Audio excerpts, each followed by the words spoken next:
Cuando yo llegué a Rappi no había nada. Literalmente los 3 primeros meses trabajamos desde una cafetería. No teníamos edificio todavía. Yo decía, ¿Qué hice? Y trabajaba como loco. nos íbamos y nos sentábamos con Procter Gamble, con Alpina, con Unilever, con Coca-Cola, a decirle, venga, yo estoy construyendo una plataforma que va a revolucionar el comercio electrónico en el país, pero entonces te enfrentabas a... Si aún hoy existen estas barreras, piensen en lo que sucedía hace 11 años.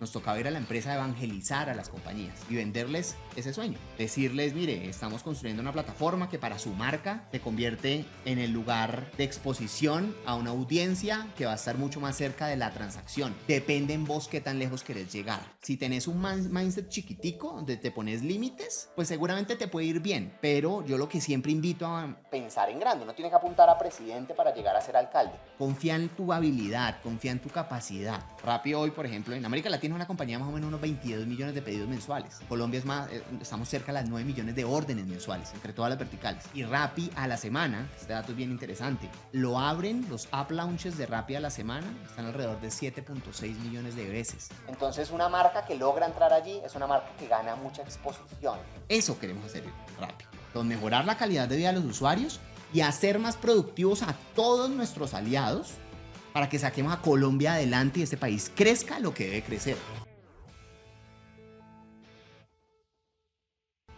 Bienvenidos a Evoluciona con Link, un espacio donde conversamos con líderes que entienden la tecnología no solo como una herramienta, sino como una forma de transformar empresas, mercados y vidas. Nuestro invitado hoy es Sebastián Jaramillo, director de Rappi Ads Colombia, líder de Retail Media y Partnership en el país, y una de las personas que ha vivido desde ADE el crecimiento de una de las super apps más relevantes de América.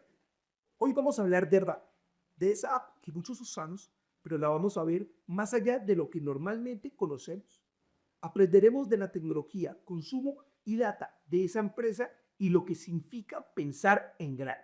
Sebastián, bueno, bienvenido a Evoluciona con Linti, ¿cómo estás? Fernán, muchas gracias por la invitación. Muy buen día, muy amable. A ti por venir por acá a estos espacios que te salgan un poquito del trabajo. Así es. Bueno, Sebastián, antes de hablar un poco del tema profesional, tu vida a nivel técnica y todos esos años de experiencia, cuéntanos un poco quién es Sebastián, porque Sebastián estudió para ser torero, o sea, y hoy en día por lo general eso por muchos no es bien visto, por otros que queremos los toros y los amamos y nos llevaron desde chiquitos, pues los amamos. Pero cuéntanos un poquito tu historia, esa historia caleña de hace tantos años.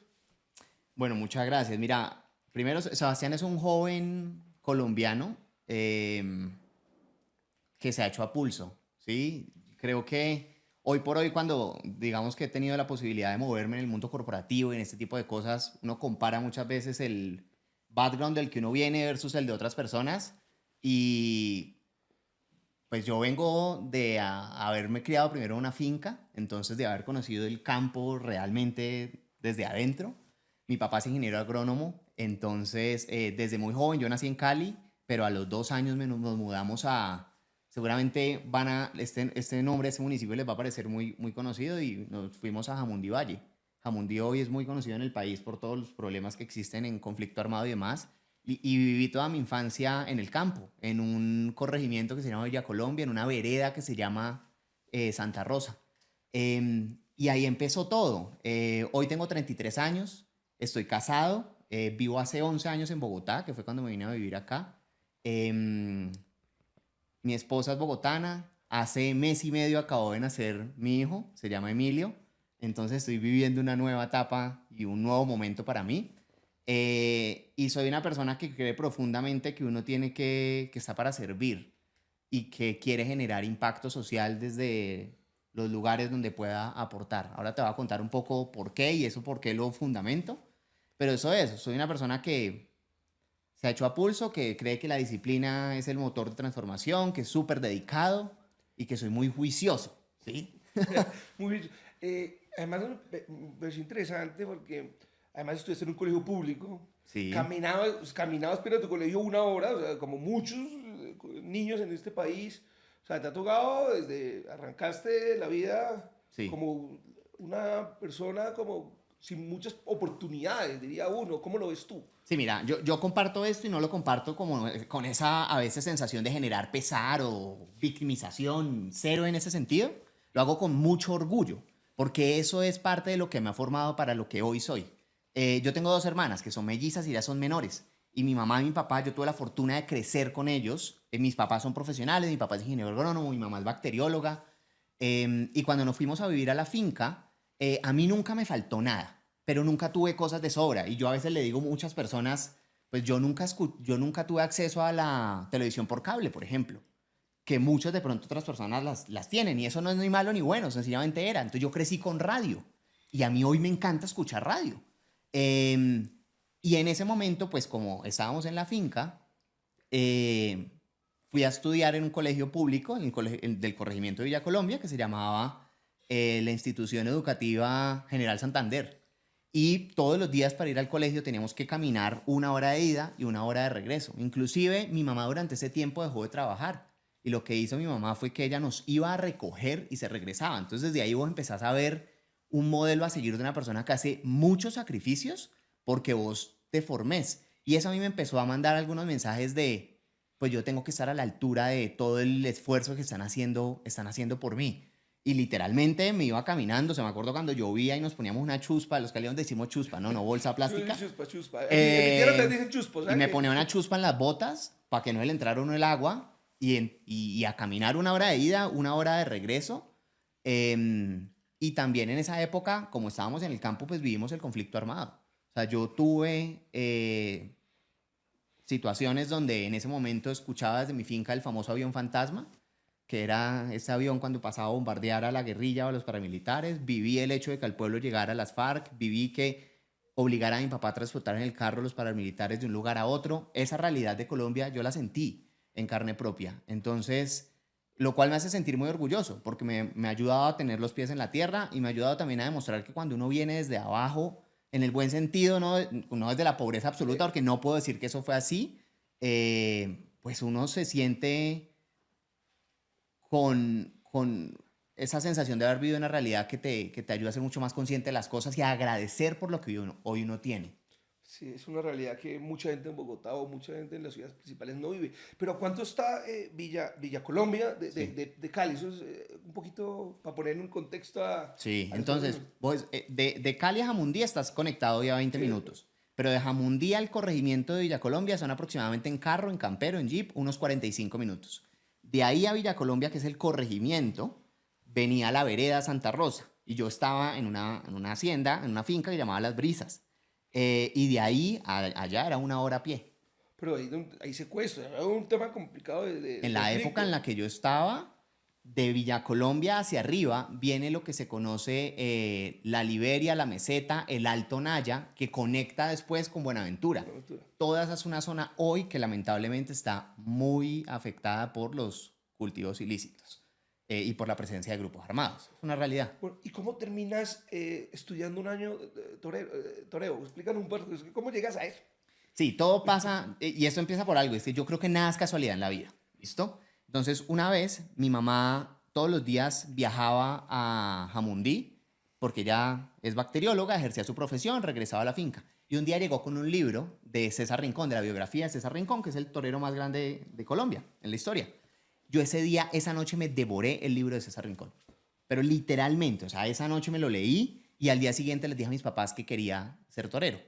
Y lo que empecé a hacer fue que los fines de semana me inventé en el patio de la finca, literal con ladrillos, armábamos un círculo, a las 4 de la tarde empezaba la corrida de toros, yo empecé a aprender de los libros de cómo eran los pases, con un entrepaño de esos que son rojos y con un palo literal, armé la muleta improvisada, una sábana era el capote improvisado y mis hermanas hacían de toros. Wow. Entonces ahí empezó y yo en ese momento estaba en noveno, estudiando en noveno en el colegio. Y era como la mitad del año. Entonces lo que pasó fue que mis papás me dijeron, dale, pues te apoyamos. Entonces terminé noveno estudiando solamente los fines de semana. Yo siempre era muy juicioso, a mí me iba bien en el estudio. Entonces el colegio habilitó la opción de que yo pudiera terminar estudiando los fines de semana, porque los fines de semana en un colegio público habían unos cursos muy puntuales para cierto segmento. terminé noveno estudiando sábados y domingos y me voy entonces a vivir a Cali con mis abuelos maternos. Y en Cali, cuando llego, me tenía que ir a ver a Cali porque la escuela taurina estaba en Cali y resulta que los horarios en la escuela taurina eran todos los días de 6:30 de la mañana a las 12:30 del día, hora de la mañana. Entonces tenía que entrar a estudiar en un colegio en la tarde. ¿Cuál colegio me quedaba cerca a la casa de mis abuelos? Santa Librada, el colegio público más grande de Cali. Entonces piensan ahora en un niño que viene del campo, ¿listo? Llega a la ciudad a la jornada de la tarde, que muchas veces es conocida porque Es más complejo. hay más compleja, al colegio más público, más grande de la ciudad, donde hay de todo lo que ustedes se puedan imaginar, bueno y malo. Y así empieza entonces el tema. Me voy a vivir a Cali, me dedico todo décimo en el colegio, lo hago yendo a la escuela taurina en las mañanas, estudiando en las tardes, hasta que llega al grado 11 y resulta que llega un egresado del Colegio Santa Librada, que es uno de mis grandes mentores de vida, se llama John Boris Rincón. John Boris Rincón y su empresa, y una manera de retribuirle eso a la sociedad es que le doy beca a los mejores estudiantes del Colegio Santa Librada en la Universidad Javeriana en ciertas carreras. En ese momento, cuando yo estaba ahí, llegó a becar en 4 carreras: ingeniería industrial, economía, contaduría pública o administración de empresas. Y tú eres el más pilo del salón, entonces te becaron. Y becaban al mejor estudiante de cada grado. Y yo en ese momento dije, yo me tengo que ganar esa beca, ¿sí? Porque pues yo sabía que yo iba a estudiar, pero no teníamos los recursos para estudiar en una universidad privada. Y seguramente iba a estudiar en una pública. Y yo dije, no, yo me tengo que dedicar de verdad a ganarme esta beca en el grado 11.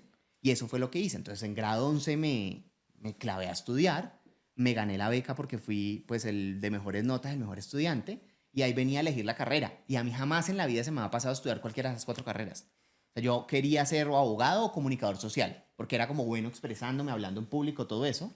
Y entonces viene el tema y elijo ingeniería industrial después de hacer como una investigación y me becan. Entonces ahí es donde te digo, nada es casualidad en la vida. Fue gracias a la afición de los toros que yo me voy a vivir a Cali, que yo ingreso al Colegio Santa Librada y da la casualidad que en ese colegio llegan a becar al mejor estudiante y me becan en la Javeriana con todo pago. O sea, yo no pagué nada, ni salud, ni libros, ni la matrícula. Y eso hace parte de mi historia de vida. Y te fue muy bien, imagino, en la universidad. Estudiaba demasiado. Yo te digo la verdad, yo no soy genio. Hay gente, y pasaba con compañeros míos, que esos manes no estudiaban nada. Llegaban al parcial de termodinámica y sacaban 4.8. Yo para sacar 4.5 y 4.8 tenía que estudiar mucho.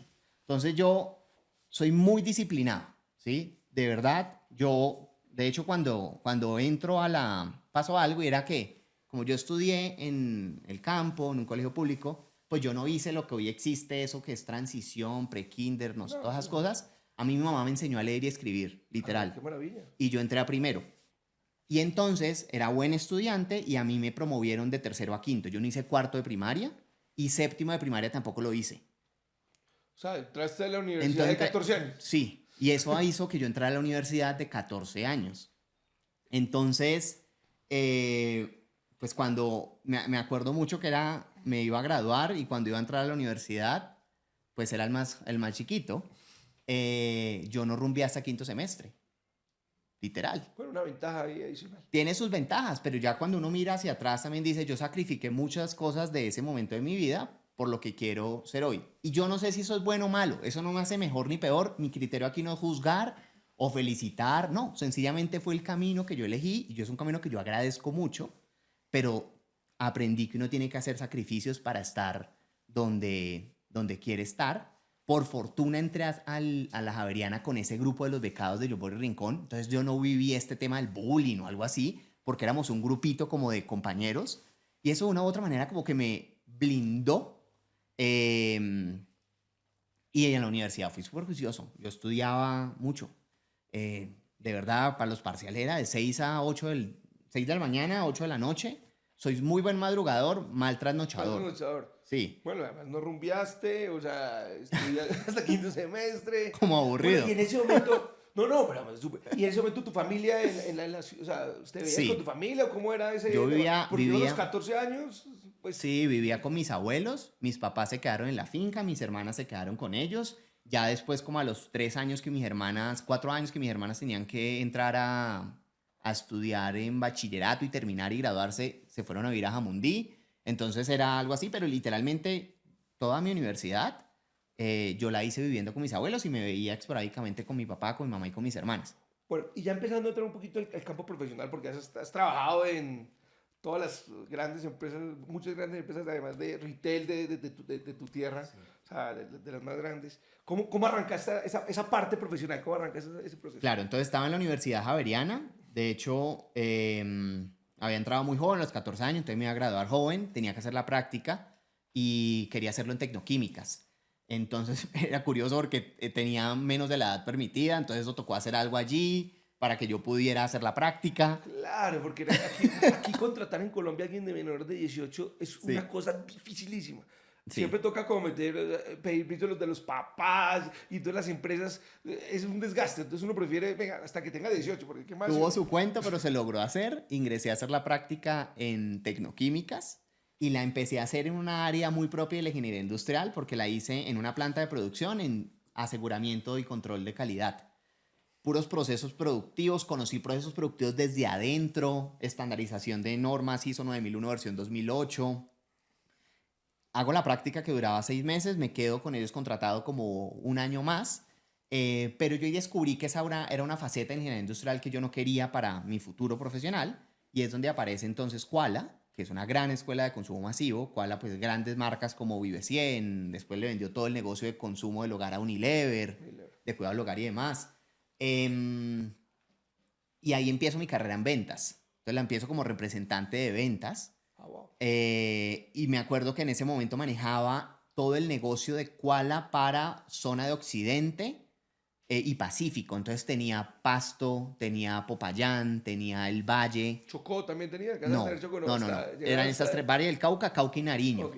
Y lo manejaba para el canal Moderno. Entonces ahí empecé a conocer el canal, pues particularmente el Moderno, muy fuerte, Grupo ¿Qué es Éxito el y canal demás. moderno? O sea, la gente de pronto para un poquito. El canal, o sea, cuando uno tiene en el modelo de yo produzco, de consumo masivo, tengo un producto y lo llevo llevar al comprador, existen canales de ventas, que son las plataformas por las cuales se comercializa.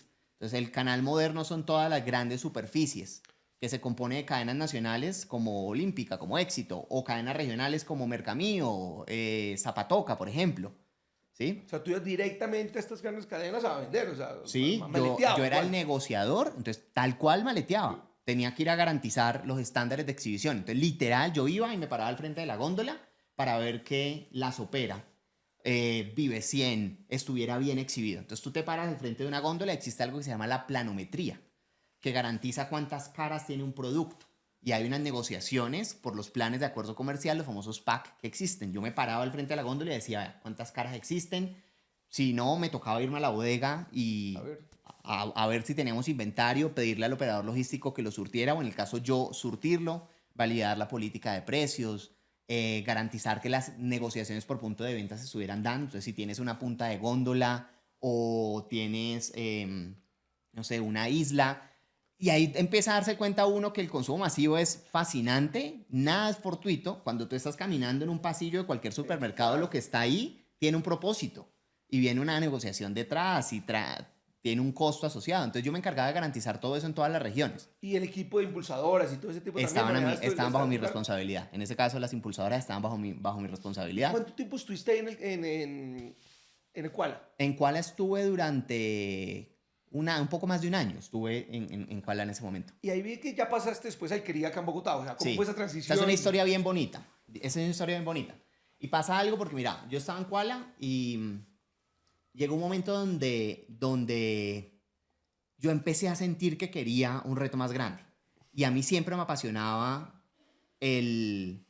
Yo siempre veía a Bogotá como algo aspiracional en ese momento. Entonces decía, Bogotá es donde están los grandes negocios, donde toman las grandes decisiones del país, donde puedo hacer mucho networking. También me gustaba el clima. Entonces yo soy de Cali, amo el calor, pero me gusta el frío y me lo disfruto. Yo decía, yo me quiero ir a vivir a Bogotá. Y un día me acuerdo que me estaba leyendo, pues digo el nombre de la revista, estaba leyendo tranquilo, adelante. la revista Dinero en ese momento. Y apareció una entrevista que le hacían a Carlos Enrique Cavelier. Y Carlos Enrique Cavelier se denomina coordinador de sueños de alquería. Esa era su denominación. Yo en ese momento dije, yo quiero trabajar para ese señor, literal. ¿Qué hice? Me puse a buscar en Google a encontrar el correo de Carlos Enrique. Y llego y le escribo un correo y le digo, vení, Carlos Enrique, me encanta el impacto que está generando. Además que tenía un tema y era que Alquería tiene una cadena productiva donde apoyas a los ganaderos, al campo. Entonces yo tenía un background que me llamaba la atención. Y le escribo y le digo, yo quiero trabajar con ustedes en Bogotá. Y me acuerdo que había un puesto en ese momento de asistente de marca en una de las categorías. Que si vos lo miraras como dentro de la escalera profesional, lo que yo hacía tenía más responsabilidad, era un rango más alto Claro, que eso. manejabas todas las ventas del suroccidente. O sea, Pero yo dije, no, yo quiero, y era mercadeo. Y yo dije, yo quiero aprender. Entonces yo le dije, mira, esta es la posición, a mí me gustaría aplicar. Mira, yo no te miento, yo le escribí, a las 4 horas me estaba llamando el director de recursos humanos de Alquería a decirme, mira, Sebastián, recibimos toda la vida, este proceso en el que estás participando está avanzado, pero mañana es el assessment en Bogotá. Si vos querés participar, te esperamos. Y yo estaba trabajando, ¿no? Entonces yo llego y le digo a mi jefe, mira, yo te voy a decir la verdad, estoy participando en esto, esto. Y él llega y me dice, te voy a pedir solo una cosa. Si vos no quedás en ese proceso, ¿te comprometes conmigo a sacar esto adelante, lo que estábamos haciendo en ese momento? Yo le dije, sí, conté conmigo, pero yo sabía que iba a quedar. Dentro de mí yo tenía algo que sabía que iba a quedar. Y me voy para Bogotá, al día siguiente viajo, y me acuerdo que llego a un assessment de mercadeo. Me pasan un caso, y yo leía el assessment, y a mí la única materia que me venía a la cabeza era fundamentos de mercadeo en la carrera. Los conceptos de target, shopper insight, no sé qué, yo eso no lo había aplicado en la vida real. Y era crear un producto, hacer el lanzamiento. Me acuerdo que eran 4 mujeres más, eran 4 mujeres y yo, todas con experiencia en mercadeo. Presentamos el caso, a mí me va súper bien, me va bien. Ahí pasan una cantidad de casualidades, yo tomo la vocería, no sé qué. Y cuando al final terminan y me dicen, venga, quédate un segundo, charlemos, queremos que seas vos. Y ahí empezó mi tema de venirme a vivir a Bogotá. Me vengo a trabajar en Alquería, llego a Alquería y esto yo siempre lo destaco. Carlos Enrique el primer día llega y me llama. Suena mi celular y me dice, vení, me dijeron que entraste, quiero que vengas, charlemos. Conversé con él, les guardo gran aprecio y gran admiración. Y ahí empezó mi vida en Bogotá, yo feliz. Después pasa algo, casualidades de nuevo, nada casualidad en la vida, me vengo a vivir con unos conocidos de mi familia y resulta que vivían literal en el edificio de al lado de Alquería. wow. Entonces yo llegué a Bogotá y yo no sufrí este tema del tráfico, no, yo caminaba y me demoraba 30 segundos en llegar a la oficina. El mejor de los mundos de en Bogotá. Alquería. O sea, perfecto. Así fue, entonces vengo a Alquería y arranco ¿Y ahí. cuánto tiempo estuviste en Alquería? Porque después ya pasas a Rappi, donde es un antes y un después de tu vida. Sí. Pero cuéntame un poquito esa parte. Entonces en Alquería estoy más o menos unos 10 meses, 10, 12 meses. Ok, poco. Estoy poco. ¿Por qué? Resulta que otro de mis mentores de vida, y yo siempre destaco a mis mentores. Entonces, John Boris Rincón fue uno, el segundo se llama Juan Sebastián Ruales. Seba Ruales estructurado en ese momento, había comenzado a estructurar el área de revenue en Rappi. Y Sebas, me acuerdo que un día yo estaba en Alquería y viajé a Medellín y él estaba allá y nos vimos, fuimos a comer algo y él me dijo, ve negro, me voy a ir a montar esto en una empresa que es el futuro. Y yo llego y le digo, ¿Rappi? Y el man me dice, pero ¿vos por qué sabes que es Rappi? Le dije, porque me acabo de leer un artículo en portafolio de no sé qué y dicen de eso. Me dice, sí. Me dice, bueno, en algún momento charlamos. Y me llama y me dice, ¿sabes qué? Venite. Me llama él, llama a uno de mis grandes amigos, mi mejor amigo, que se llama Salomón Vázquez, que habíamos trabajado con él en Kuala previamente. Ah, perfecto. Nos lleva a los dos y empezamos esta travesía de montar el equipo de Revenue, en su momento era el nombre, en Rappi. Y ese fue el motivador por el cual yo me fui. Cuando yo llegué a Rappi no había nada. Literalmente los 3 primeros meses trabajamos desde una cafetería. No teníamos edificio todavía. El primer edificio iba a ser en la 93 con 19, pero no teníamos, trabajamos en una cafetería. Yo decía, ¿qué hice? Y trabajaba como loco, porque además en Alquería tenía que ser Early Friday, entonces uno a la 1 de la tarde el viernes ya salía. Acá no, acá trabajabas sábados, domingos, una locura. Es más, te voy a decir una cosa, mira. Una de las razones por las cuales yo después me caso con Mónica Medina, que es mi esposa, Sí, yo se porque lo he dicho cuando a ella. llegaste a Bogotá, prácticamente la conociste Sí, la dentro de conocí a poco. ella. Una de las razones por las cuales yo la admiro tanto y digo, quiero que sea mi esposa, es porque ella vivió todo ese proceso de Rappi.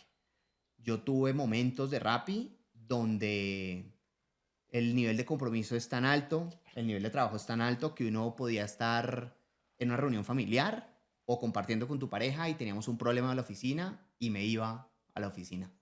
Qué Y maravilla. a veces me iba con ella. ¿Sí? Y tener una persona que entienda eso, que te acompañe, que también haga sacrificios Sí. de tiempo, me demostró a mí que era la persona correcta y ahí es donde uno empieza a ver que nada es fortuito. Sí, uno empieza a ver el otro lado de la pareja. O Sí. sea, tenías un apoyo también ahí Mucho. emocional importante. Claro. Eso es complejo. Y Mucho. no todo el mundo aguanta y es respetable también. O sea, yo creo que cada No, de uno- acuerdo, eso no es ni bueno ni malo. Exactamente. Ujú. Bueno, entonces empezaste ahí, llevas ya 10 años en Rappi. Cuéntanos un poquito cómo fue el proceso. O sea, montaste un equipo, trabajas 24/7 como cualquier startup en la Sí. vida. Eso no hay horarios, no hay Sí. fechas. Un domingo es un lunes a las 3 de la tarde.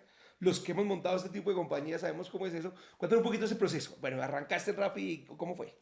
Sí, comenzamos en Rappi entonces, se estructura el primer equipo comercial y yo arranco como Key Account Manager. Y lo que había básicamente era, teníamos que estructurar un equipo de revenue que iba a venderle publicidad a las marcas. Y lo que íbamos a hacer en ese momento era vender un sueño, literal. Entonces, en ese momento estructuramos el equipo de CAMs que iban a tener cuentas grandes, cuentas medianas, cuentas pequeñas. Yo llegué al equipo de cuentas medianas, me acuerdo. Pero pues no teníamos nadie invirtiendo. No sabíamos, ni siquiera sabíamos qué íbamos a vender. Entonces había que crear el ecosistema de publicidad. Teníamos que contratar personas en el equipo. O sea, tú saliste a maletear, pero tienes que construir producto. O sea, Claro. ¿qué va a vender? ¿Qué vamos a vender? ¿Cuál es el pitch que vamos a contar? No teníamos eso. No teníamos ni un deck hecho, nada. Entonces empezamos a armar todo desde cero. Y nos íbamos y nos sentábamos con Procter & Gamble, con Alpina, con Unilever, con Coca-Cola, a decirle, venga, yo estoy construyendo una plataforma que va a revolucionar el comercio electrónico en el país, pero entonces te enfrentabas a, si aún hoy existen estas barreras, piensen en lo que sucedía hace 11 años.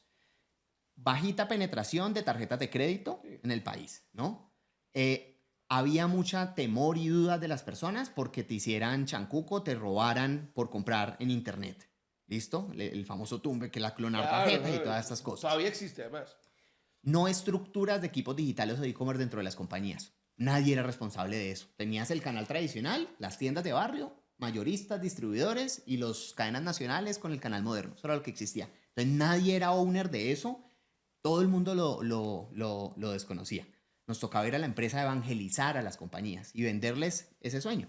Decirles, mire, estamos construyendo una plataforma que para su marca se convierte en el lugar de exposición a una audiencia que va a estar mucho más cerca de la transacción, que es el concepto del retail media. Entonces tú ahí puedes hacer que cuando una persona esté comprando en Rappi y ponga la palabra cereal, tu producto aparezca en la primera posición.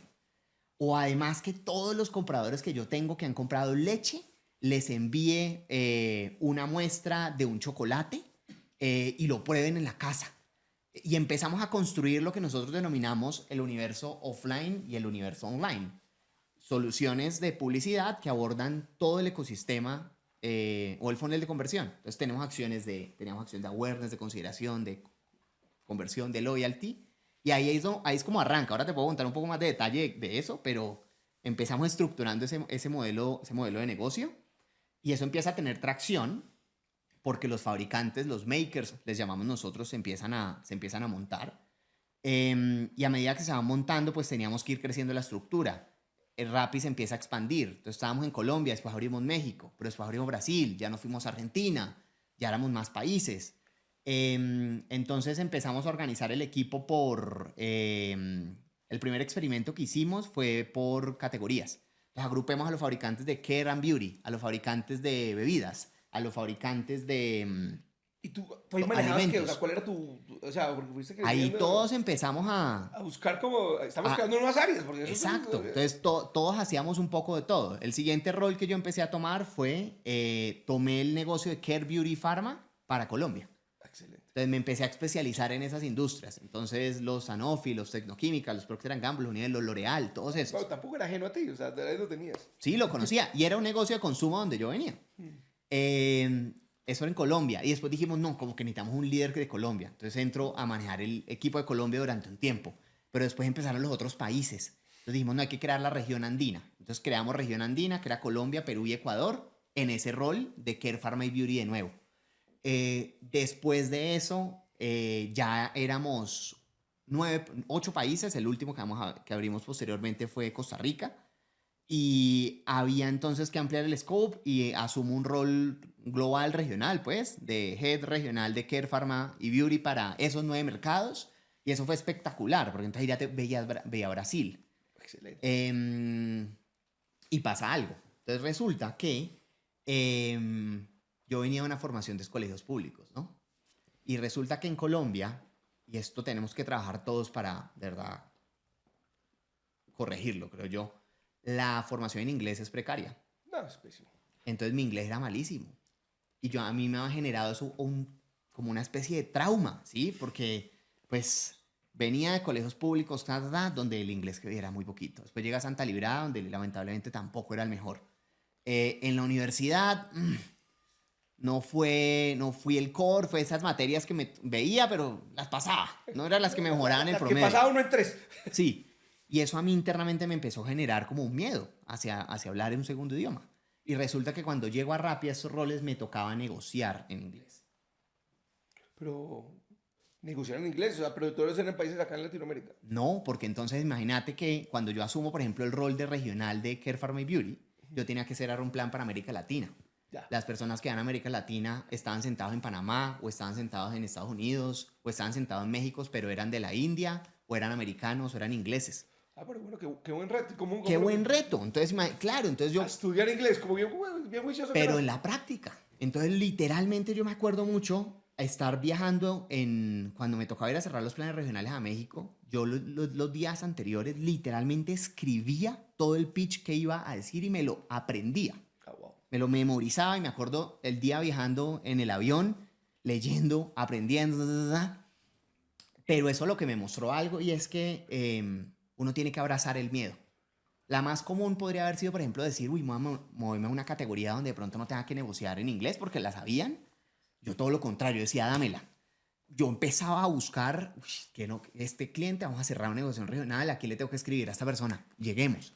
Y eso lo que me demuestra a mí es que uno tiene que abrazar el miedo, usted tenés que lanzarte y atrever, porque yo tengo una frase que además repetí mucho rápido, es uno va a aprender a construir el avión mientras estás volando. Y en esas mismas reuniones empezabas a entrenar el oído, iba fluyendo la conversación, le iba soltando el miedo. Y hoy por hoy no te aseguro que sea perfecto en inglés, pero me desenvuelvo y no me varo. Y pues he cerrado unas buenas negociaciones, yo creo que me hice entender en algo. Pero te decía eso es porque después vino Brasil y ahí entonces aprendí portugués. Y eso fue bastante retador. Y esto es lo que te digo que pasa en las startups. Haces de muchas cosas, es flexibilidad permanente. Depende en vos qué tan lejos querés llegar. Si tenés un mindset chiquitico donde te pones límites, pues seguramente te puede ir bien. Pero yo lo que siempre invito a mi equipo es a pensar en grande. Uno tiene que apuntar a presidente para llegar a ser alcalde. Y en la medida en que vos te pones retos más grandes, los obstáculos van a ser más grandes, te toca entrenar un poquito más para poder llegar a alcanzarlos. Pero mira qué buen consejo le dices a todos. Abrazar el miedo, hacerlo con miedo, adelante. O sea, Hacelo con miedo. Es que si vos te quedás preocupándote del qué pasará, o sea, preocuparse o ocuparse antes de tiempo, ocúpate en hacer que pase.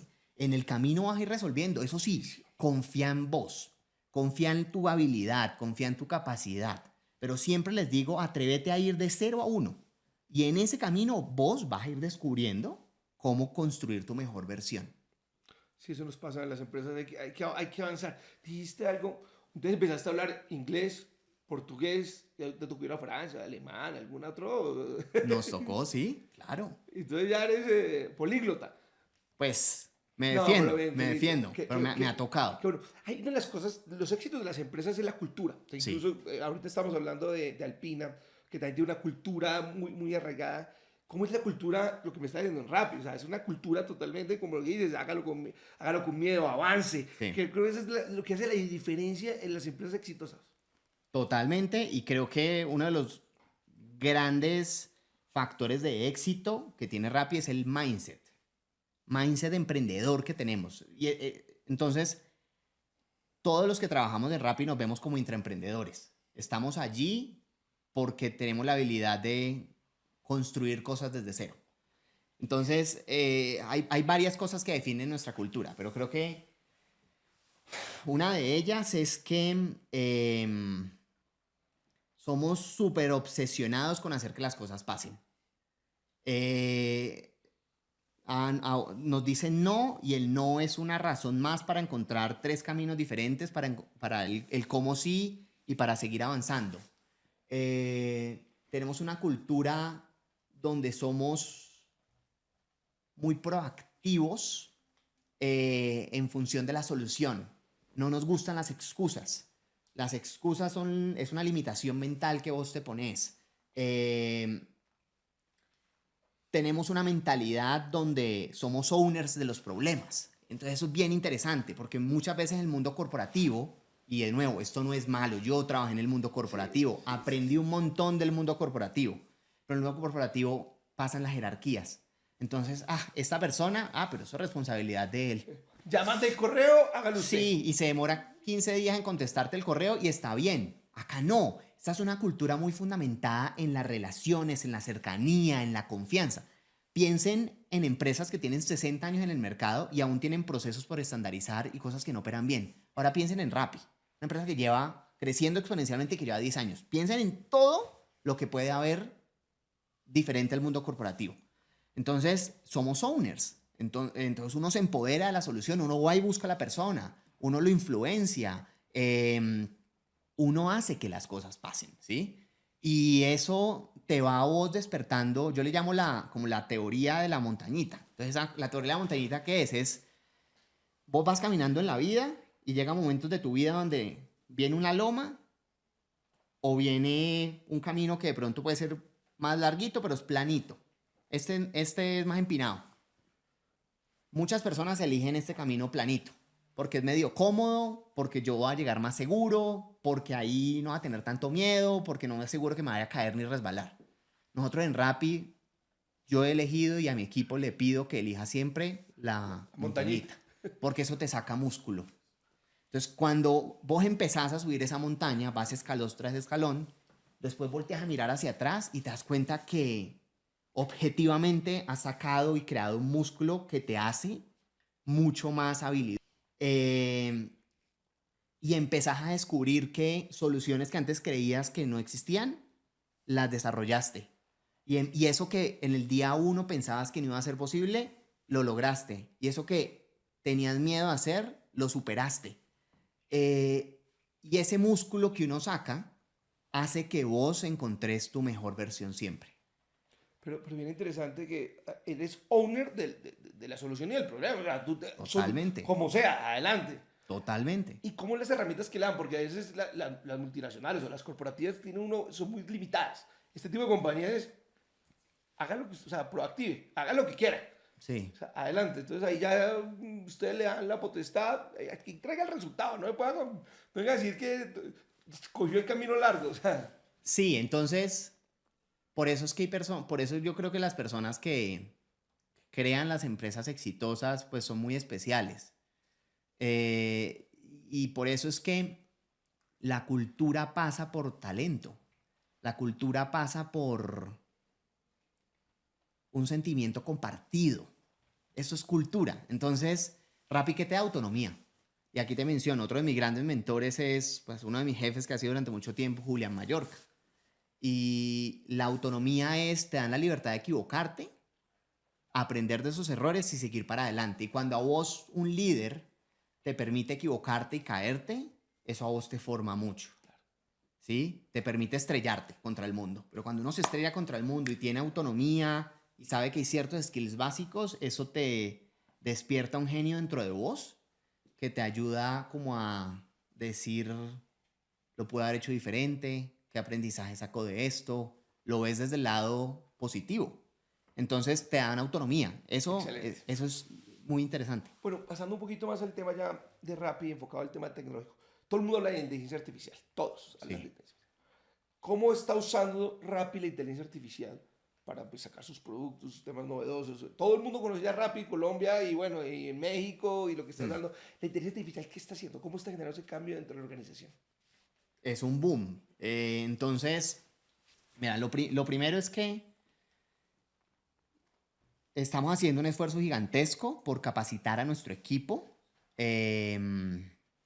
Y así como te hablaba ahorita de esa cultura del autoaprendizaje, motivarlos a todos a que sean muy autodidactas en integrar herramientas en su día a día. Rappi es una compañía que es 10 compañías en una, ¿no? Entonces, nuestra visión es que somos la super app de América Latina. Vos en Rappi puedes comprar un televisor, pero puedes comprar flores, puedes comprar los pedidos en turbo que te llegan en menos de 10 minutos, puedes comprar tu comida favorita o de pronto puedes comprar el SOAT para tu carro. Cada una, además somos banco, ¿no? Entonces, También presta plata, tarjeta de y crédito. puedes comprar viajes y tiquetes. Ahí tenés a Mercado Libre, Despegar, Farmatodo, El Éxito, mezclado todos en uno. O sea, 10 compañías en una. La inteligencia artificial, primero, nos ha permitido que en ese ecosistema de multiverticalidad y de super app, pues ocurren millones de transacciones de pedidos todos los días. Rappi hoy, por ejemplo, en América Latina es una compañía más o menos unos 22 millones de pedidos mensuales. Wow. Colombia es más, estamos cerca de las 9 millones de órdenes mensuales entre todas las verticales. Eso a vos te da una cantidad de data diaria que necesitas entrar a analizar. La inteligencia artificial hoy juega un rol muy importante en volver esa data valiosa para tomar decisiones de negocio casi que en tiempo real. Nosotros estamos viendo hoy, en este instante, cuánto está demorando en promedio un rapitendero de ir al punto A al punto B, cuánto se demoró el picker en la tienda de turbo una vez recibió la orden en hacer la selección en las góndolas. Y la inteligencia artificial, hay una agenda muy clara en analítica para poder que esta cantidad de data se convierta en accionables muy, muy, muy concretos. Hoy por hoy, uno de los grandes desafíos que nosotros también tenemos es cómo haces al rapitendero más productivo. El rapitendero no es un trabajador nuestro, ¿sí? El rapitendero, usamos la tecnología para que sea más productivo en su día a día. Entonces, ¿yo cómo hago para que ese rapitendero pueda entregar más órdenes de una manera responsable, por supuesto? Que el consumidor dé mejores propinas y usted le pone eso. Me encanta esa parte. Y que al entregar más órdenes, él mismo pueda generar mayores ingresos adicionales. Hay una cantidad de algoritmos y detrás para hacer optimización donde la inteligencia artificial juega un papel súper importante. Pero te voy a decir una de negocio, por ejemplo. Entonces, en mi equipo de retail media, nuestros CAMs se demoraban mucho tiempo haciendo las presentaciones de resultados mensuales. Hoy hacemos uso de herramientas como Gemini, como Cloud, como ChatGPT naturalmente, mediante las cuales ya tenés skills que has ido creando y proyectos donde cargar la información del fabricante, tanto en términos del GMV como del revenue, y te genera la presentación de resultados. Y ojo, aquí hay algo bien importante que yo le digo a mi equipo, y es AI no llegó para reemplazar tu criterio, llegó para expandirlo. Hay que saber utilizar la inteligencia artificial para que tú veas ángulos que antes no podías ver, para que tomes decisiones más rápidas y para que profundices sobre análisis que antes te costaba mucho más trabajo hacer, pero jamás va a reemplazar tu criterio, lo expande. Entonces esas son maneras en cómo hoy por hoy la estamos aplicando. Excelente. Todo el mundo habla de Rappi, de que ustedes tienen una alianza, bueno, con las grandes superficies, pero sé que también han trabajado mucho con el tema de microempresas. O sea, ¿cuál es la ventaja de que las microempresas pues estén dentro de la plataforma Rappi? ¿Qué ventajas logran ahí? Porque creo que Rappi ha hecho un buen trabajo ahí puntualmente donde tanto lo necesitan esos pequeños empresarios. Sí, perfecto. Y ahí entonces quiero conectarlo con algo y es con Turbo y el rol que juega Turbo, ¿no? Entonces te decía que Rappi es una compañía de más o menos 9 millones de órdenes mensuales en Colombia, o sea, pedidos de restaurantes, de supermercados, de farmacias. De esos más o menos unos 2 millones de órdenes son de Turbo. ¿Listo? Y en Turbo hemos empezado a diseñar iniciativas por las cuales queremos apoyar a otros emprendedores. Porque resulta que muchas veces tú tienes un brownie, tú tienes una marca de belleza, una crema que quisiste desarrollar, y tú te vas a negociar con una gran cadena y primero te piden un margen gigante, el volumen de pedido que te exigen no lo puedes cumplir, te toca entregar la distribución en diferentes ciudades, no tienes, o sea, hay muchas limitantes. Turbo se ha convertido en una plataforma donde le decimos al emprendedor, venga, coloque su producto y llegue. Hoy por hoy Turbo tiene presencia a través de 61 dark stores, bodegas ocultas. Estamos operando en 14 ciudades. Wow. Entonces tú llegas y colocas el producto en nuestra tienda de Turbo, y eso te permite pues llegar a Nosotros en Colombia tenemos aproximadamente al mes un poco más de 1.600.000 usuarios activos, a usuarios que los últimos 28 días hicieron por lo menos una orden, 1.500.000. Qué locura. Y Rappi a la semana, que este dato es bien interesante, lo abren, los app launches de Rappi a la semana están alrededor de 7.6 millones de veces. ¡Wow! ¡Qué locura! Entonces, una marca que logra entrar allí es una marca que gana mucha exposición y estás en la esquina más valiosa de América Latina, que es la esquina de tu celular. Vos entras a Rappi con una intención clarísima de comprar. Tú no entras a Rappi para ver qué componentes tiene este producto. Tú entras a Rappi porque tenés hambre, o porque necesitas hacer mercado, o porque querés darle un regalo a tu esposo o a tus hijos. Hay una intención clara de comprar. Entonces, Turbo hace eso, apoya a los emprendedores y después pasa algo muy lindo y es que nosotros hoy operamos en más de 60 ciudades de Colombia y nuestro negocio tiene dos grandes verticales, restaurantes que representa más o menos el 55% de las órdenes y el negocio de retail que puede ser un 35, 37, ahí está el 90% del negocio. Cuando tú llegas a una ciudad, hay ciudades pues como Bogotá, Medellín, que son grandotas, pero nosotros operamos en Pasto, operamos en Palmira, operamos en Tuluá. Y allá, en Jamundí. Y allá tenés la droguería independiente. Allá tenés el restaurante del Cholao. Tenés el restaurante que hace unos corrientazos buenísimos. Esta gente jamás se imaginó que iba a poder conectar a través de una plataforma un comprador con disponibilidad de pago en 35, 40 minutos. Entonces lo que estamos haciendo es también democratizando el acceso a millones de comercios en el país para que capturen nuevos potenciales compradores, pero además en ese proceso lo entiendan, porque todos nuestros aliados tienen acceso a data sociodemográfica, data comportamental, performance de sus ventas, y eso te permite a vos, te da empoderamiento para la vida, para ser más productivo. Eso queremos hacer en Rappi. Mejorar la calidad de vida de los usuarios y hacer más productivos a todos nuestros aliados para que saquemos a Colombia adelante y este país crezca lo que debe crecer. Y esa capacitación, muy malo, cuando llegan a donde el Cholao, o sea, la capacitación, porque llega el niño, ya vamos a traer una plataforma donde tenga la analítica, el inventario, ¿cómo es esa capacitación al vendedor, al emprendedor? Porque eso es una inversión importante, o sea, Claro. complejísima además. Es que, mira, gran parte de la punta de lanza cuando nosotros abrimos una ciudad es la vertical de restaurantes. O sea, el ciclo natural de un usuario es tú compra primero por restaurantes. Y nuestro propósito cuando abrimos una ciudad es tenés que tener el mejor surtido de restaurantes, entonces buenas pizzas, buenas hamburguesas, de todo lo que tenés ahí, un buen mercado o supermercado, una buena droguería y demás. El equipo de restaurante está en la calle con ellos. Entonces, literalmente, hacemos espacios donde llegamos y les explicamos, este es el playbook Uno a para uno, operar. uno a uno ahí dándole Ni uno a uno. siquiera uno a uno, o sea, los citamos y decimos, mira, Rappi está abriendo esta ciudad, en tal salón, Lleguen. llegan 30 personas Qué maravilla. y llega nuestro equipo de vendedores o el líder de la zona y les explica todo el modelo de negocio. Después de que están convencidos del modelo de negocio y firman el acuerdo que tienen con nosotros, les hacemos todo el proceso de onboarding. Allí, por ejemplo, AI está jugando un papel cada vez más importante. El proceso de onboarding de ellos en nuestra plataforma, que pasa porque en un restaurante, ¿no? Cargues las imágenes del menú, los nombres de los platos, las descripciones, montes las promociones. Todo eso hoy tiene un proceso de inteligencia artificial para hacerlo más eficiente. Por una buena imagen, me imagino. Claro. Porque Claro, todo eso lo hacemos. Ya tenemos un playbook construido de éxito para que vos seas exitoso.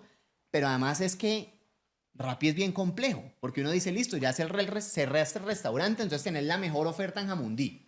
¿Y ahora qué? Digamos que tenés los usuarios. Perfecto. Te faltan los rapitenderos, hermano. ¿Quién te va a entregar el pedido? Entonces hay un playbook donde vos tenés que generar oferta, pero tenés que generar la demanda, tenés que generar una experiencia de compra y un UX muy poderoso para que eso cobre tracción y así vamos avanzando. ahorita tú tienes una campaña que se llama La Convocatoria. Sí. Cuéntanos un poco de ella. Bueno, la convocatoria nace por concepto del Mundial de Fútbol. Y es que resulta que nosotros estimamos que durante los días de partido, lo hemos comparado contra finales de Champions League, la Copa América, finales de fútbol profesional colombiano, hay un incremento en esos días de un 45% en las órdenes. Y para Mundial de Fútbol estamos estimando un 65% de incremento en el tráfico de usuarios. Tráfico de usuarios dentro de la plataforma. Entonces, ¿qué queríamos hacer? Inventamos un modelo que parte de gamification. Entonces, nuestros usuarios hoy, ustedes pueden ingresar hoy a Rappi, van a encontrar dentro de la plataforma un banner que se llama La Convocatoria. Dentro de él van a encontrar misiones. Y esto lo hemos desarrollado con aliados estratégicos de nuestro equipo de Retail Media, porque es una iniciativa desarrollada de acá que está en conjunto con todo el Rappi. Estamos trabajándolo con Diageo, estamos trabajándolo con PepsiCo, estamos trabajándolo con Bavaria, con las marcas patrocinadoras del Mundial, naturalmente. Entonces tú ingresas y encuentras misiones, que puede ser, por ejemplo, compra un six-pack de este producto. Listo. Ahora tienes que pedir 4 referencias de este otro sabor de todito. Tú completas las misiones de cada una de las marcas y eso te da acceso a entrar en una carrera de compras. Y en esa carrera de compras, los usuarios que queden en las primeras posiciones van a acceder a unos premios sensacionales. Tenemos premios que van desde viajes todo incluido a un partido del Mundial de Fútbol. Buenísimo. Pues Colombia-Uzbekistán. Tenemos pues otros de diferentes etapas del Mundial. Acceder a merchandising de las marcas, morrales, relojes, crispeteras, televisores, todo en un solo lugar. Pero esto pasa por algo y es, nosotros queríamos hacer muy cercana la experiencia. Es una vez donde el Mundial está en América Latina, pero muchos consumidores lo sienten lejano, pues porque es caro ir. No todo el mundo tiene la posibilidad de... Es caro y además difícil poder participar en el sorteo para acceder a la boleta, ¿no? Entonces nos aliamos con las marcas, acercamos esa solución a los hogares. Y además vimos algo, es que Rappi en Colombia, en América Latina, lo que hizo no fue nada nuevo, ¿no? Hace 10 años, 15 años, yo era el rapitendero de mis abuelos cuando iba a la casa del pan de yuca a comprar leche, pan y huevos. Sí. Mijo, ahí compré. Entonces realmente en la práctica Rappi no hizo nada nuevo, o sea, esto no fue física cuántica. ¿Qué sí hizo? Le metió tecnología y escaló una solución.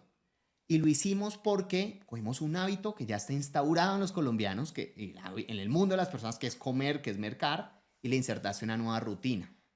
Entonces, a través de esa nueva rutina, que es comprar por el celular y demás, pues estamos cambiando y estamos mejorándole la calidad de vida, ahorrándoles tiempo para que vos lo utilices en millones de cosas. Y lo que vimos es que en una encuesta interna que hicimos, el 76% de nuestros usuarios declararon que iban a ver el partido en la casa. Y el 70% decían que lo van a ver con amigos o familia. Entonces, el consumo en el hogar va a estar. Rappi es una solución perfecta para que eso suceda. Y por eso nace la convocatoria. Y estamos haciendo un lanzamiento por medios y demás. Pero ahí voy a estar a ver si me gano la boletica al Mundial. Ustedes también hay que hacerlo. Todo lo pueden hacer. Pero pues, oye, estabas hablando, seguramente, siempre cuando la emoción sube, me imagino que si el partido de la selección Colombia gana o algo de eso, me imagino que Rappi llega y se dispara. Cuéntanos un poquito cómo funcionan las cifras. Por algo estuve leyendo, cuéntanos un poco eso. Mira, es bien interesante. Cuando Colombia gana, hay un incremento en ventas de un 35%, incrementan las órdenes. Si Colombia empata, estamos hablando de un 21%. Y si Colombia pierde, no hay crecimiento. ¿Sí? Entonces, eso es bien interesante porque muestra el feeling es un termómetro de lo que pasa en Colombia.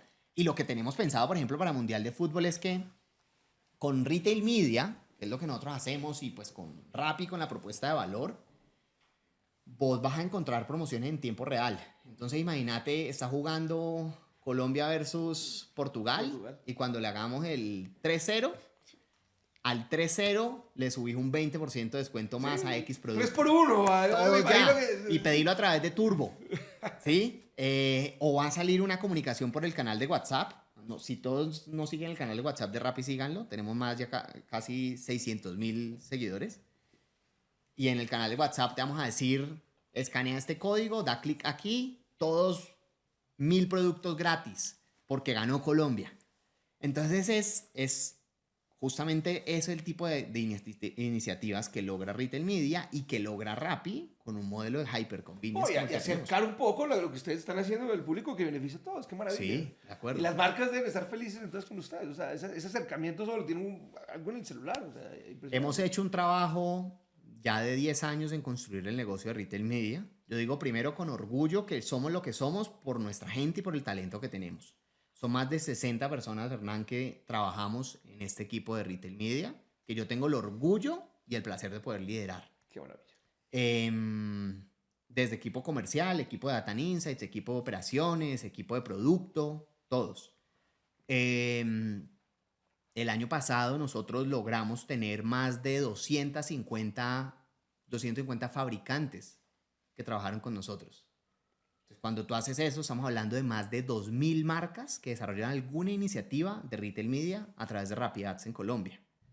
Y claramente hoy las marcas ven en Retail Media 3 cosas fundamentalmente. Lo primero es una plataforma en la que le puedes hablar a una audiencia muy valiosa, una audiencia que tiene un interés real de hacer una compra, ¿sí?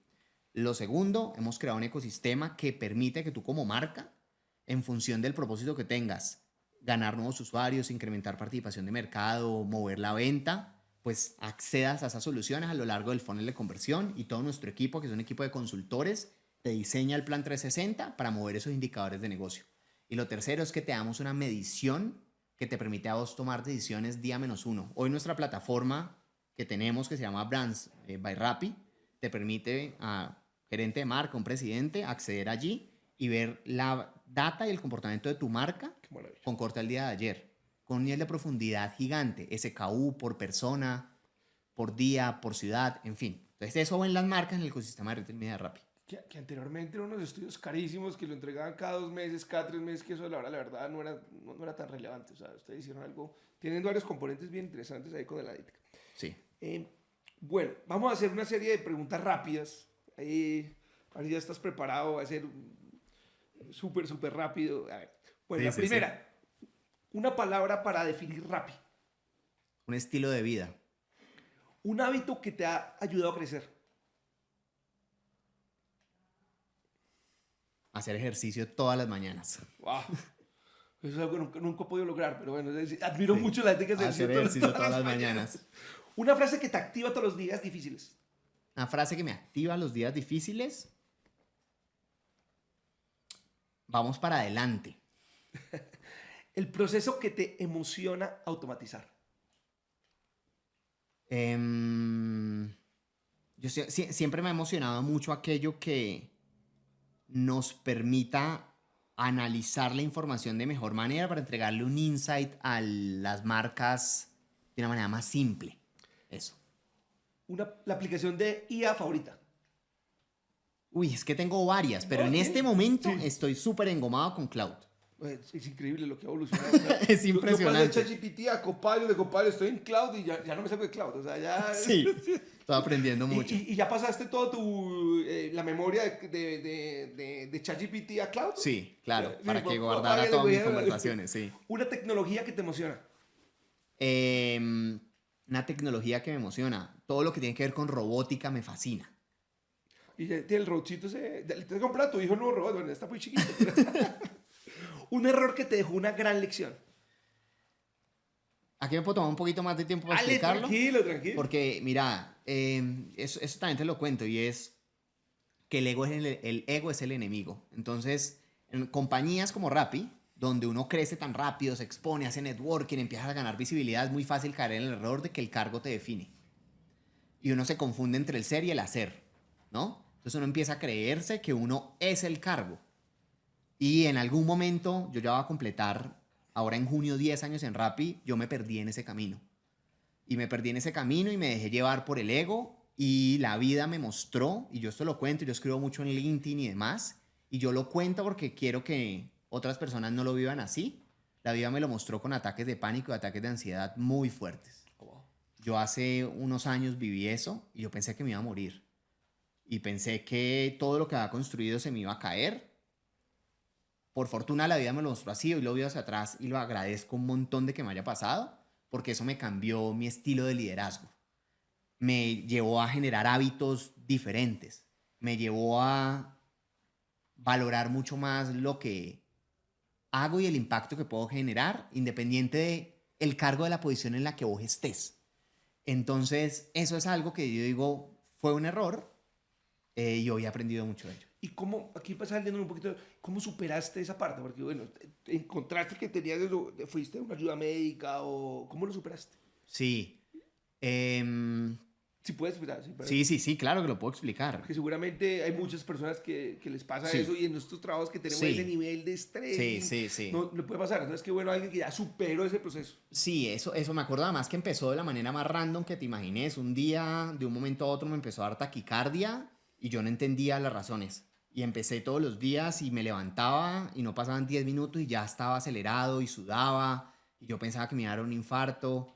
Y me empezó a suceder de todo lo que te puedas imaginar. Entonces y empezaban con pensamientos intrusivos, negativos. Entonces, me va a dar un derrame, me va a dar un infarto. Uy, no me controlaba, literalmente. Me van a echar del trabajo, porque claro, Claro. y aquí empezaba a encontrarte ángeles. Entonces, lo primero es que yo tuve el apoyo de mis líderes 100% cuando les conté esta situación. Y fue un trato muy humano.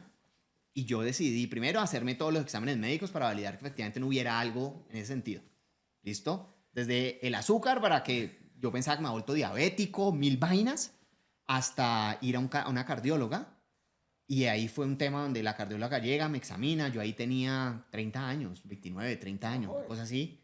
Y ella llega y me siente y me dice, venga, espere, ¿usted hace cuánto está? Y la señora cardióloga me dio una charla de psicología de 40 minutos donde me dijo, usted el corazón está perfecto, lo que a usted le está faltando es la cabeza, papá. Y ahí empecé a encontrar algo y es lo primero que uno vive en esa situación es que tienes que encontrar el detonante que te lleva a eso. Yo identifiqué en algunas personas que me llevaban a que viviera esas situaciones y allí uno no se aleja de esas personas, pero tú aprendes a gestionar tus emociones frente a esas personas. Genial. Y lo segundo que identifiqué fue un ritmo de trabajo desmedido y desbordado, que yo no me había dado cuenta que tenía. Entonces, como que yo iba revolucionado hasta que llegó así rapidísimo, ¿verdad? Y el tacómetro llegó y se estalló. ¡Puf! Entonces, de 120 kilómetros por hora que siempre iba, revolucionando a 5.000 revoluciones, ¡uf! El carro se quemó. Sí, claro. Entonces, ¿qué hice allí? Hábitos saludables. Fue desde ese momento que te dije que todas las mañanas yo hago ejercicio. Qué maravilla. Busco tener un espacio por lo menos de 1 hora para poderlo hacer. Conocí la meditación. No medito todos los días, no voy a enredar diciendo eso, ¿ves? Pero sí por lo menos una vez a la semana me tomo algún espacio de 5 minutos, escucho meditaciones guiadas, que a mí me funciona mucho, de cortas, no más de 10 minutos, ¿sí? Y cambié mi estilo de liderazgo. Esta fue bien chévere porque yo era una persona que creía que como me había ido tan bien en la vida y creciendo y todo, ya tenía la fórmula garantizada. Entonces, A más B más C te da igual a D. Y resulta que esa ecuación a medida que vos vas creciendo tiene que cambiar. Después le tienes que poner una división, un exponencial, y yo no me he dado cuenta de eso. Entonces, hacía mucho micromanagement, porque con esa ecuación a mí todo me ha salido bien. Entonces, en la universidad las mejores notas, cum laude en la graduación, becado, sostuve todo. Yo decía, eso tiene que ser así porque eso funciona. Y resulta que no. Entonces, cuando sucede eso, me doy cuenta y cambio cosas en mi estilo, dejo de hacer tanto micromanagement, suelto muchas cosas. Yo me cargaba mucha responsabilidad sobre mi espalda, que era de las otras personas y que al yo no hacerlo no les estaba dando el empoderamiento, no podían crecer ellos, se sentían agobiados y eso me liberó muchísimo, ¿sabes? Qué bueno. Eso me liberó un montón. Gracias por compartir esto que es tan importante para muchas personas que están ahí. Yo lo primero que les digo, si ustedes están viviendo esto, busquen personas a las que le puedan contar, socialícenlo y ábranse, porque es un tabú. Entonces la mayoría de personas piensan que porque dicen esto son débiles, son frágiles, voy a ser inferior de los demás, me van a ver como una persona que no contribuye y no aporta. La persona que es capaz de superar esto se vuelve mucho más fuerte. Y más aún en un mundo... La lomita. Sí, y más en un mundo donde nos ha enseñado la velocidad, la rapidez, todo para allá. eso no está mal, pero yo tengo una teoría, ¿no? Yo no hablo del equilibrio en la vida, yo hablo de la armonía en la vida. Entonces, la gente dice, hay que tener equilibrio en la vida. Y dicen, eso es el trabajo, la familia y no sé qué. Y eso tiene que estar así. Yo no creo en eso. Yo creo que hay momentos donde en tu vida hay cosas que van a pesar más que otras. Entonces yo hablo de la armonía en la vida. Vos tenés que garantizar que todas esas esferas, la personal, la social, la familiar, convivan como una telaraña en perfecta tensión, pero conscientes que en algún momento de tu vida la parte profesional va a pesar un poquito más. Claro. No se te puede romper la familia, no te puede romper lo social. Estira. Eso estira, ¿sí? Pero no me digan que todo siempre tiene que estar igualito porque no pasa así, ¿sí? No pasa así. Y a uno a veces le han enseñado eso. Entonces, pues, como que no. Seguimos ahí con las preguntas que me salí, ya se nos está acabando el tiempo, pero bueno, un consejo que le repites mucho a tu equipo. Les repito, yo leo mucho sobre estoicismo.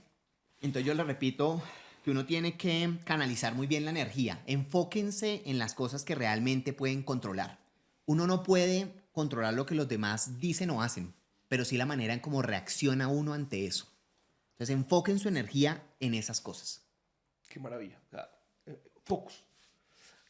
Una habilidad que todo joven debe desarrollar. Pensamiento crítico. Más aún ahora que hay acceso a tanta información y tanta cosa, yo creo que la habilidad que uno tiene que desarrollar es pensamiento crítico. O sea, investigar, preguntar, cuestionar, no tragar en seco, ir al porqué realmente de las cosas, porque hay mucha vaina como medio banal en el aire. Yo les digo, desarrolle pensamiento crítico. Eso le da sentido analítico, eso le permite generar proceso, eso. Bueno, y ya con la IA lo que necesitan ahorita es pensamiento crítico, porque ya la IA te ayuda mucho, pero si no tienes la parte Claro. crítica, como le decías a tu equipo, esto es un Sí. medio, pero no es el fin. O sea, Exacto. y esta va a ser obvia, pero me gusta contar un lugar de Colombia que te conecta con tus raíces. No, Jamundí, Cali Valle, mi finca, Villa Colombia, Villa Santa Colombia. Rosa. Eso, de allá vengo, eso me conecta con mis raíces. Bueno, y ya para cerrar, Sebastián, que me pasé el tiempo, pero estuvo muy agradable y los consejos que estabas dando. Quiero que le des otro consejo a los jóvenes, al que te está viendo allá, que se Sí. está graduando, no, seguramente no de 14, pero sí de 17, 18. Un consejo a esos jóvenes que están saliendo del colegio, que empiezan la carrera universitaria o que pues, se están graduando. Cuéntanos un poquito, ese consejo es importante. Que uno viene al mundo para servir a los demás. Entonces, el consejo que yo les doy es, con esa visión de servir a los demás, primero piensen en grande. Nos han enseñado a pensar chiquito. Sí, nos han enseñado a creer que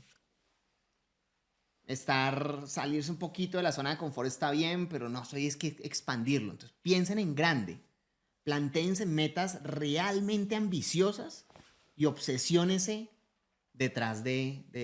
por ir detrás de ella. Y le diría una cosa más, y es una cosa que llama las 3P. Cuando eso pasa en el área comercial, pero yo creo que sirve para la vida. Cuando tú presentas una propuesta y te dicen no, hay 3P que a uno lo influencian. La primera es la personal, entonces uno dice, no tengo valor, soy pésimo, soy malísimo. La segunda es la P que habla como de profundidad, y es entonces, como me dijeron, no, esto me quita todo el valor y todo el reconocimiento y todo lo que ya había alcanzado como, o sea, anteriormente. Lo que lo logrado en ese momento. Y demás. Y la otra P es la P de progreso, porque un no definitivamente no significa que el otro vaya a ser un no. Entonces te lleva a la inacción. Lo que yo les digo es, piensen en grande, ejecuten, atrévanse a continuar, pero sí, sobre todo eso, es como un mindset. Construyan un mindset fuerte. El activo más poderoso de una persona es una mentalidad fuerte. Hablaste de algo que yo siempre lo promuevo, es la obsesión. O sea, obsesionense para lograr las cosas. O sea, como que con ese mindset y Sí. caigan, pero vuelvan a arrancar. O sea, Sí. qué maravilla. Y una carrera, ya 33 años, todavía eres muy joven. O sea, apenas estás empezando este proceso profesional. Llevas 10 años en Rappi, otros 10 anteriores. pero lo que falta por construir, si vas a seguir en Rappi, sigues ahí continuado, estás contento, estás feliz en lo que estás haciendo. Yo disfruto un montón lo que hago y lo disfruto porque lo hago con personas que lo hacen a uno exigirse todos los días, ¿sí? Creo que en ese momento de mi vida uno disfruta desarrollando a la gente, ¿sí? Y como yo te dije, vender es servir. Qué maravilla. Bueno, y ya para terminar, para terminar, quiero que cierres con esta frase. Nuestro podcast se llama Evoluciona con LinkedIn. Evolucionar es, cierra esta frase. Encontrar diariamente tu mejor versión. Excelente, mejor dicho. Bueno, gracias Sebastián por este espacio, Fernán, por este muchas tiempo, gracias a vos. por venir acá y por contarnos esas historias de vida que seguramente a muchos televidentes les va a servir mucho para su proceso profesional y personal, ante todo, que es lo más importante en este momento. Muy amable, muchas gracias. Esto es Evoluciona con I, donde entendemos que la tecnología no solo transforma negocios, sino también la forma en que las personas se conectan, crean y crecen. No olviden seguirnos y ser parte de esta comunidad que evoluciona con propósito.